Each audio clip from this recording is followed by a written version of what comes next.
Hello everyone, welcome back to my another video. आज म बिहान झिरुक्कै उठेर धेरै दिनपछि Amazon को डेलिभरी गर्न जान लागेको हैन। तपाईहरुलाई म देखाउने छु Amazon को डेलिभरी कसरी गर्ने र पैसा कति कमाउन सकिन्छ Amazon मा डेलिभरी गरेर। यो चाहिँ फेरि Amazon को ड्राइभर हैन, यो चाहिँ Amazon Flex भन्छ। यो चाहिँ आफुलाई जतिखेर गर्न मन लाग्यो त्यतिखेर यसै हैन काम छ भने लिने, टिप्ने काम अनि जाने काम। यहाँ देख्न सक्नुहुन्छ यो एप भयो Amazon Flex। यहाँ एप डाउनलोड गर्ने हैन, इमेज अलरेडी रजिस्टर भएको छ हैन, रजिस्टर भइसकेको छ।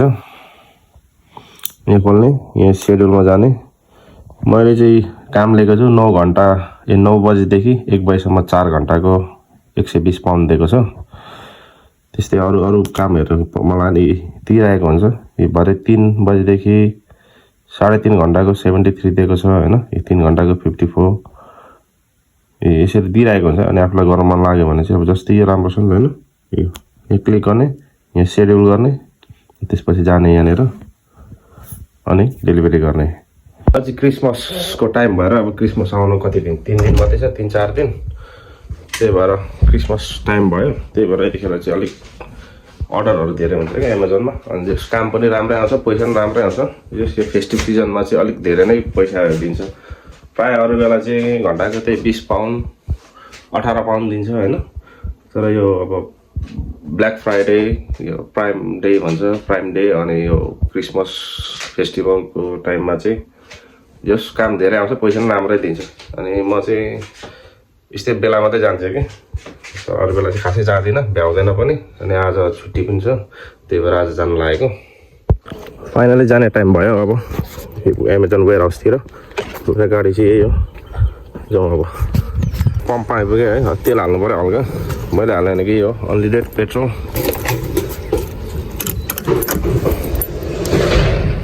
हल्का तेल हाल्यो भने गइदिउँ। 43 पाउन्डको हालेछु, 32 लिटर गएछ है।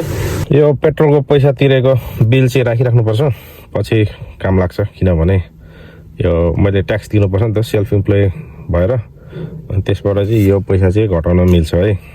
म चाहिँ भर्खर आइपुगेँ Amazon को वेयरहाउसमा। यो Amazon को वेयरहाउस यस मेरो चाहिँ 9 बजेदेखि हो। अनि उयो हाइबिस लाउने मान्छेले चाहिँ त्यहाँनिर ड्राइभिङ लाइसेन्स चेक गर्छ, मान्छे भेरिफाई गर्छ, अनुहार हेर्छ, ड्राइभिङ लाइसेन्स अनि नामहरु त्यहाँ म्याच भयो भएन जस चेक गर्छ त्यसको चेकलिस्टमा। अनि अहिले भनेको 8:40 भयो भनेपछि अब 8:45 पछि चाहिँ जान दिन्छ। यो मेरो अगाडि पनि आउडी नै रहेछ, एउटा आउडी कार। मेरो नै आउडी, त्यसको नै आउडी। यस यहाँ भित्र जाने अनि प्याकेज दिन्छ, 4 घण्टाको हुन्छ। ब्लक स्क्यान गर्ने 500। त्यसपछि अनि यो म्यापले देखाउँछ कहाँ जाने, कसो गर्ने, एड्रेसहरु सबै देखाउँछ। यदि तपाईको ड्राइभिङ लाइसेन्स छ, तपाईसँग पनि गाडी छ भने तपाईले पनि गर्न सक्नुहुनेछ यो काम हैन। धेरै सजिलो छ हैन, जस काम गरिराख्नु पर्छ भन्ने छैन। तपाईलाई जतिखेर गर्न मन लाग्यो त्यतिखेर गर्दा हुन्छ। हेर्ने एपमा हेर्ने, अब आफ्नो ब्याङ्कमा पैसा सकिदै गयो, अब चाहिँ पैसा चाहिएला जस्तो भयो भने चाहिँ जस त्यतिखेर गर्दा हुन्छ हैन। तपाईले यो अब युकेमा मात्रै हैन, अमेरिकामा हुनुहुन्छ, अस्ट्रेलियामा हुनुहुन्छ या युरोप कतै हुनुहुन्छ भने पनि गर्दा हुन्छ। यस धेरै सजिलो छ, पैसा पनि राम्रै हुन्छ भनौँ न। भर्खरै मैले चाहिँ यो प्याकेजहरु स्क्यान गरेर जस गाडीमा हालेर ल्याइ पनि सके हैन। अब जाँदैछु डेलिभरी गर्नलाई। यस्तो हुन्छ यहाँनेर। अब यो प्याकेजहरु यही हो, यो अलिअलि छ पछाडी। आज थोरै छ जस, तर अरु बेला चाहिँ धेरै हुन्थ्यो, आज थोरै छ। यो बिहानै भएर हो कि आज काम पनि अलिक सजिलै छ जस्तो छ। तपाईको यस्तो हुन्छ, यहाँनेर अब डेस्टिनेसन 1 नम्बर 2 नम्बर यो स्टपमा जाने भनेर देखाएको हुन्छ। अनि यहाँ म्यापमा हेर्न पनि सकिन्छ। तर म्यापमा म चाहिँ यहाँ बस्नु मेरै घर छेउमा रहेछ हैन, 2 नम्बर सुरुको स्टप। त्यही भएर मैले चाहिँ सोचे म लास्ट स्टपदेखि सुरु गर्छु अनि फर्स्ट स्टपमा गएर सकाउँछु, अनि मलाई घर जान सजिलो पनि हुन्छ हैन। यहाँ रेडिङ अनि तल बेजिङ स्टक हैन, यो हुक भन्ने ठाउँ, हुक भन्ने ठाउँमा छ। यस पार्सल थोरै जस ट्राभल चाहिँ धेरै गर्नुपर्ने रहेछ आजको काम। जाँदैछु साथीहरु डेलिभरी गर्न कस्टमरको घरतिर। बाटो खाली छ, त्यस्तो जाम छैन। हाम्रो घर चाहिँ यो यसरी देखाउँछ म्यापमा हैन। अनि आइपुगेपछि आयो पार्क गर्ने। अनि यहाँनेर पार्सल भनेर स्मल पार्सल भनेको छ। स्मल पार्सल भनेको चाहिँ यो टाइपको अलिक सानो हुन्छ हैन। यस खोज्न सजिलो हुन्छ, यो देखेको हुन्छ।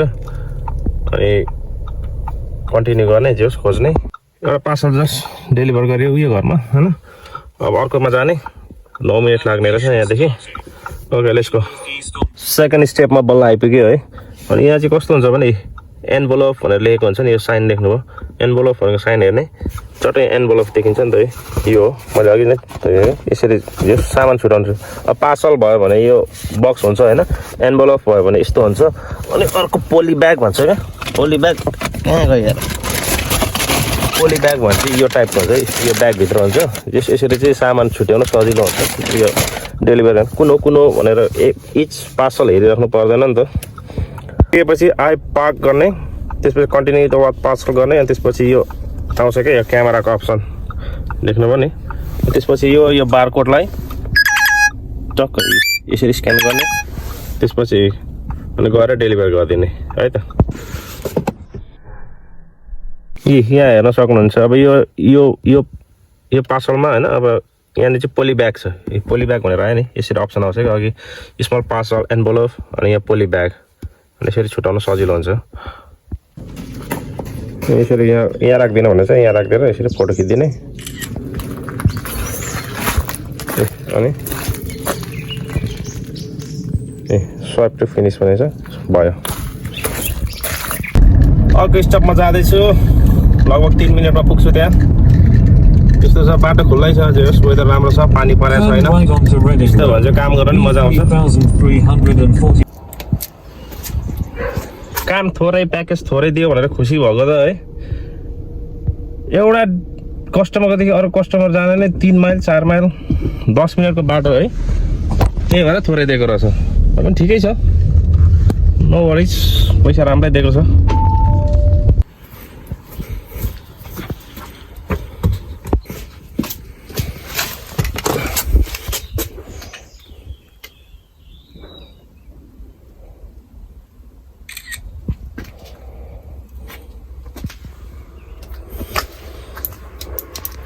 साथीहरू फाइनली लगभग आधी पार्सल चाहिँ सकियो जस्तो लाग्यो है अब यो चाहिँ एकदम कन्ट्री साइडमा के कन्ट्री साइडमा यो फार्म हाउसहरूमा रहेछ धेरै टाढो टाढो जानुपर्ने सक्यो अब आधी बाँकी छ गाडी चाहिँ यसरी पार्क गरेर पार्किङ स्पेस नभएर त्यहाँ गएर डेलिभर गरेको अब जाउँ हेर्न सक्नुहुन्छ म चाहिँ यहाँनिर छु अहिले यस वरिपरिको सक्यो अहिले काम अब माथि यो म बस्ने चाहिँ रेडिङमा हो मेरो घर चाहिँ यतातिर पर्छ यस यताबाट गर्दै गर्दै गर्दै यो अनि 2 नम्बरमा गएर सक्छु अनि घर जान्छु त्यसरी चाहिँ सजिलो हुन्छ मलाई घर जान यस अब चाहिँ अलिक नजिकै छ भने आश गरेको छु हेरौँ 4 घन्टाको काम हो 3 घन्टामा सकिन्छ भन्ने आश गरेको छु नेक्स्ट स्टप आइपुग्न लाग्यो यहाँनिर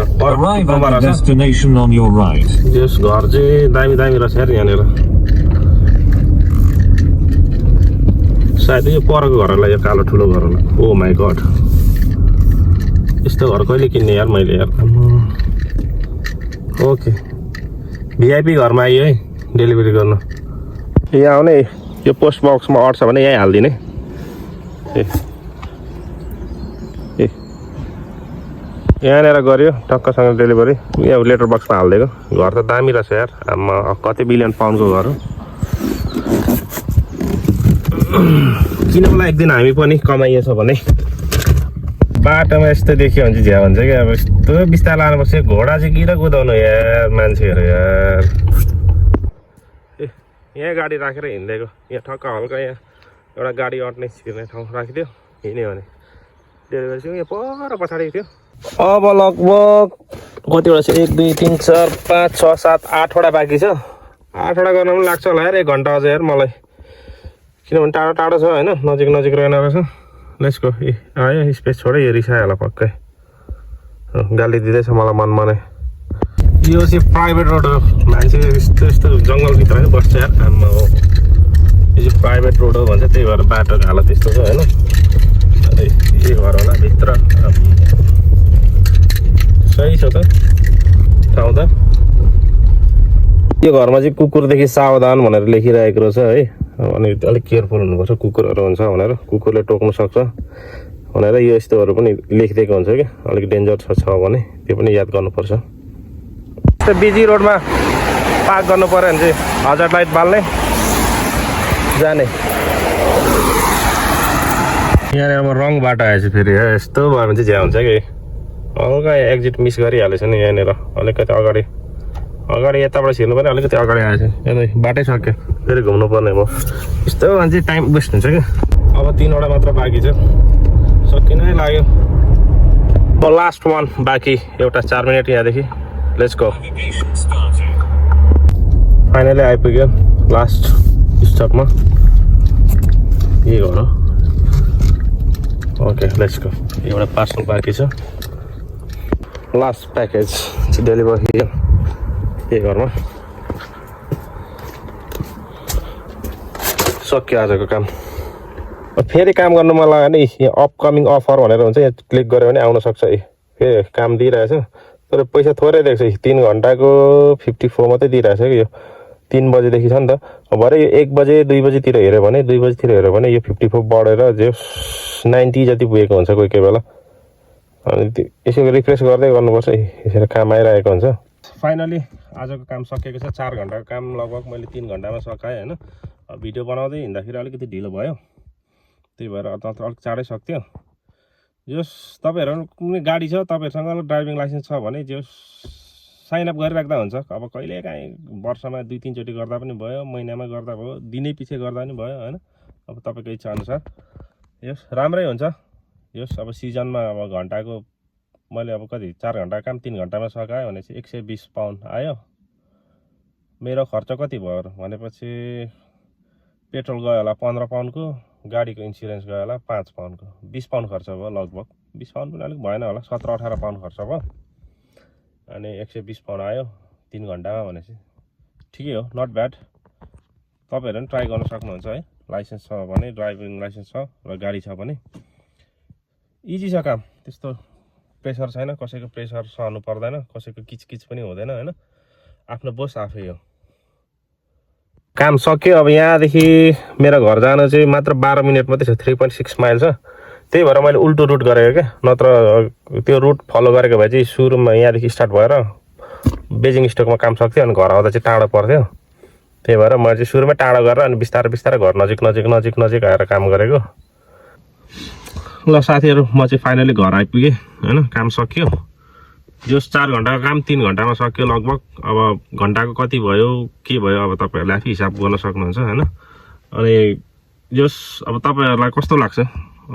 राम्रै लाग्यो भने अब तपाईहरु पनि ट्राई गर्न सक्नुहुन्छ काम गर्न हैन त्यस्तो गाह्रो छैन धेरै सजिलो छ अब क्याल्कुलेसन गर्नुस् अब कस्तो लाग्छ हैन अब मेरो विचारमा पर्सनली मलाई चाहिँ राम्रै लाग्यो हैन पैसा पनि ठिकै हो राम्रै हो त्यतिको अब 120 पाउन्ड कमाउनु लगभग नर्मल काम गर्दाखेरि 9-10 घण्टा 9 घण्टै खट्नुपर्छ 9 घण्टा नि हुँदैन 10 घण्टा 10-11 घण्टै खटिनुपर्छ हैन अब यहाँ मैले 3 घण्टामा आयो भनेपछि त राम्रै हो जस्तो लाग्छ मलाई चाहिँ guys thank you for watching है लास्टसम्म भिडियो हेर्दिनु भएकोमा धेरै धेरै धन्यवाद अनि please don't forget to subscribe the channel है अनि होप फेरि पनि अरु भिडियो पनि लिएर आउने छु जस हेल्पफुल हुन सक्छ तपाईहरुलाई नि ओके